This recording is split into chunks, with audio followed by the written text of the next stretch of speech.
తెలంగాణ మంత్రివర్గ విస్తరణకు సంబంధించిన కసరత్తు దాదాపుగా పూర్తయింది. ముఖ్యమంత్రి రేవంత్ రెడ్డి ఢిల్లీ పర్యటన సందర్భంగా కాంగ్రెస్ సీనియర్ నేత రాహుల్ గాంధీతో చర్చించి తాను సూచించిన పేర్లకు గ్రీన్ సిగ్నల్ పొందారు. దసరా తర్వాత మంచి రోజున కొత్త మంత్రుల ప్రమాణ స్వీకారం ఉంటుందని తెలంగాణ కాంగ్రెస్ వర్గాలు చెబుతున్నాయి. మంత్రుల పేర్లపై పూర్తి గోప్యత పాటిస్తున్నప్పటికీ కొన్ని లీకులతో కొంతమేర స్పష్టత వచ్చింది. అయితే 6 స్థానాలకు 7-8 మంది పేర్లు ప్రచారానికి రావటమే ఇప్పుడు పెద్ద అయోమయ పరిస్థితికి కారణమవుతోంది.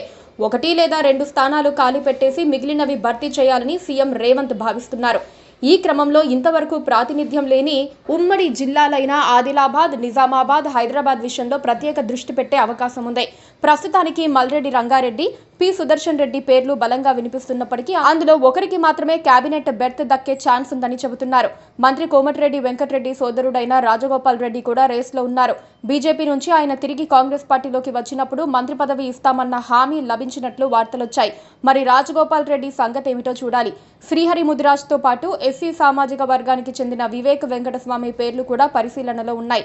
ఇక మైనార్టీల నుంచి షబ్బీర్ అలీ, మాజీ క్రికెటర్ మొహమ్మద్ అజారుద్దీన్ పేర్లు బలంగా బయటకొస్తున్నాయి. వారిద్దరికీ ఇస్తే నిజామాబాద్, హైదరాబాద్ కోటా కూడా భర్తీ చేసినట్లవుతుందని లెక్కలేస్తున్నారు. హైడ్రా వ్యవహారంలో రేవంత్ ప్రభుత్వంపై తీవ్ర విమర్శలు వస్తోన్న నేపథ్యంలో కూల్చివేతలకు తాత్కాలికంగా బ్రేకులు వేసినట్లు చెబుతున్నారు. భాగ్యనగర రాజకీయాల్లో పార్టీ పూర్తిగా వీక్ అయిపోయిందన్న వాదనల నడుమ జనంలోనూ అనుచర గణంలోనూ విశ్వాసాన్ని పొందేందుకు హైదరాబాద్ నుంచి కనీసం 2 మంత్రివర్గంలోకి తీసుకోవాల్సిన అనివార్యత ఏర్పడింది. ఈ విషయాన్ని పార్టీ వర్గాలు బహిరంగంగానే అంగీకరిస్తున్నాయి. ఇచ్చిన గ్యారంటీలు నిలబెట్టుకోలేకపోవటం, కొన్ని తాజా పరిణామాలు పార్టీని డిఫెన్స్లో పడేయటంతో రేవంత్ ఆచితూచి అడుగులు వేయాల్సి వస్తోంది. పైగా కేటీఆర్తో గొడవలో మంత్రి కొండా సురేఖ కాస్త ఓవరాక్షన్ చేసి నాగార్జున కుటుంబాన్ని, సమంతను వివాదంలోకి లాగారు. దీనిపై తీవ్ర స్థాయిలో విమర్శలు కూడా వచ్చాయి. దిద్దుబాటు చర్యగా సురేఖను మంత్రి పదవి నుంచి తొలగించాలని కొన్ని వర్గాలు డిమాండ్ చేస్తున్నాయి.